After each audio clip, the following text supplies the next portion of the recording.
स्वागत है आप सभी का Vipin Kumar math classes channel पर। आज का चैप्टर है टेंजेंट एंड नॉर्मल, स्पर्श रेखा और विलंब। तो हिंदी मीडियम और इंग्लिश मीडियम दोनों टाइप के स्टूडेंट समझेंगे।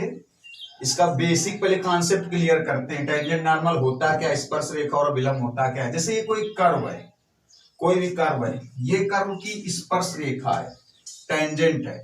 ये टेंजेंट स्पर्श रेखा क्या करती है, कर्व को किसी न किसी पॉइंट पर टच करती है, स्पर्श करती है। उस पॉइंट को बोला जाता है स्पर्श बिंदु।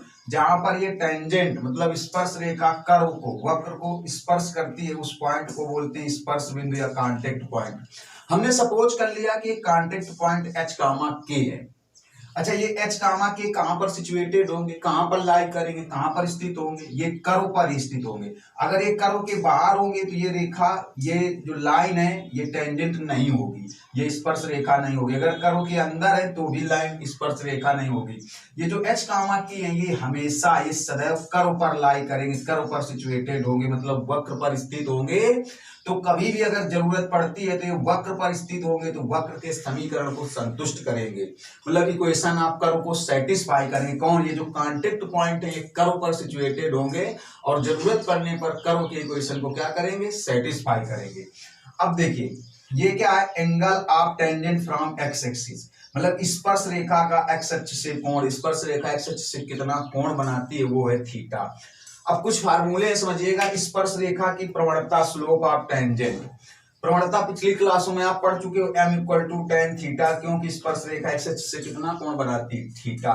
लेकिन अब ये टेंजेंट एंड नॉर्मल चैप्टर में स्लोप को हम लोग क्या लिखेंगे, डिवाई बाई dx। और किस पॉइंट पर, कांटेक्ट पॉइंट पर, स्पर्श बिंदु पर क्या लिखा जाएगा, h कामा k। मतलब डिवाइड बाई dx कैसे, जो कर्व का इक्वेशन दिया होगा, कर्व का समीकरण दिया होगा, उसका हम लोग डिफरेंशिएशन करेंगे किसके रिस्पेक्ट में, x के रिस्पेक्ट में। तो डिवाइड बाई dx मिलेगा और वो किस पॉइंट पर निकालेंगे, स्पर्श बिंदु पर, h कामा k पर। अब देखिए, स्पर्श रेखा का समीकरण, इक्वेशन ऑफ टेंजेंट, जो हम लोग पिछली क्लासों में स्ट्रेट लाइन में पढ़ते थे, एक बिंदु से जाने वाली रेखा का समीकरण, equation of a line passing through one point, y minus Y one equal to M X minus X one. तो x1 y1 वो पॉइंट हुए जिससे लाइन पास होती है, जिससे टेंजेंट पास होती है। और टेंजेंट किससे पास होगी, h कामा k से, स्पर्श बिंदु से। तो y1 की जगह k और x1 की जगह h, और m का मतलब स्लोप, स्लोप किसकी, प्रवणता किसकी, स्पर्श रेखा की। तो स्पर्श रेखा की प्रवणता डिवाइड बाई dx किस पॉइंट पर, स्पर्श बिंदु पर, h कामा k पर। अब देखिए, अगर कहीं पर लिखा हो वक्र की प्रवणता, तो वक्र की कोई प्रवणता नहीं होगी, वो स्पर्श रेखा की प्रवणता होगी। लिखा जा सकता है वक्र की प्रवणता स्लोप ऑफ कर्व, लेकिन वो किसकी स्लोप होगी, टेंजेंट की होगी।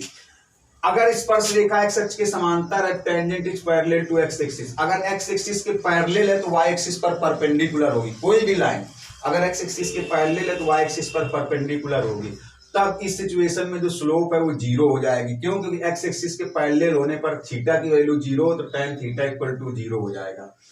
अब देखिए, अगर स्पर्श रेखा y अक्ष के समांतर है, मतलब x या फिर x अक्ष पर लंब है, y अक्ष के समांतर होगी तो ऑटोमेटिक x अक्ष पर लंब होगी, मतलब tangent is parallel to y axis या परपेंडिकुलर टू x एक्सिस। तब स्लोप कितनी हो जाएगी, इनफाइनाइट, क्योंकि x एक्सिस पर परपेंडिकुलर होने का मतलब थीटा की वैल्यू 90 और tan 90 की वैल्यू इनफाइनाइट। कुछ क्वेश्चन है, ये इनमें से एक बताते हैं, बाकी आपको सॉल्व करना है। Find the slope of following question, प्रवणता ज्ञात करनी है। इक्वेशन कर्व दिए गए, किस पॉइंट पर प्रवणता बतानी, वो पॉइंट दिए गए, इनमें से हम एक आपको बताते हैं। देखिए, फिफ्थ क्वेश्चन जो भी लिखा था उसमें से पांचवा क्वेश्चन, कर्व का इक्वेशन है y equal to 3x power 4 minus 4x at x equal to 4। इसकी हमें स्लोप बतानी, किस पॉइंट पर बतानी, x इक्वल टू 4 पर। तो अगर किसी भी कर्व की स्लोप बतानी तो आप उसका डिफरेंशिएशन करिए x के रिस्पेक्ट में, और जिस पॉइंट पर बतानी वो पॉइंट की वैल्यू रख दीजिए। कैसे, इसका differentiation with respect to x, 12x cube minus 4, क्योंकि x का 1 हो जाएगा डिफरेंशिएशन। किस पॉइंट पर बताना, x इक्वल टू 4 पर। Divide by dx at x equal to 4। Divide by dx है क्या, स्लोप है। किसकी स्लोप, कह सकते हैं कर्व की स्लोप, वक्र की प्रवणता, लेकिन ये स्लोप किसकी होगी, टेंजेंट की, स्पर्श रेखा की होगी। किस पॉइंट पर, x इक्वल टू 4 पर। तो x की जगह 4 का क्यूब कितना आएगा, 64, 64 मल्टीप्लाई बाई 12, 768 माइनस 4, 764। ये हो गई स्लोप। अब बाकी जो क्वेश्चन बचे आप उनको सॉल्व करेंगे। अगर मेरा पढ़ाया हुआ आपको समझ में आया हो तो आप मेरे चैनल को लाइक करें, शेयर करें और सब्सक्राइब करना ना भूलें। सब्सक्राइब इसलिए करें ताकि अगले वीडियो की नोटिफिकेशन आप तक पहुंच सके। ये मेरा व्हाट्सएप नंबर है, अगर आपकी कोई प्रॉब्लम्स है मैथ से रिलेटेड तो आप इस व्हाट्सएप नंबर पे जाके पूछ सकते हैं। Thank you.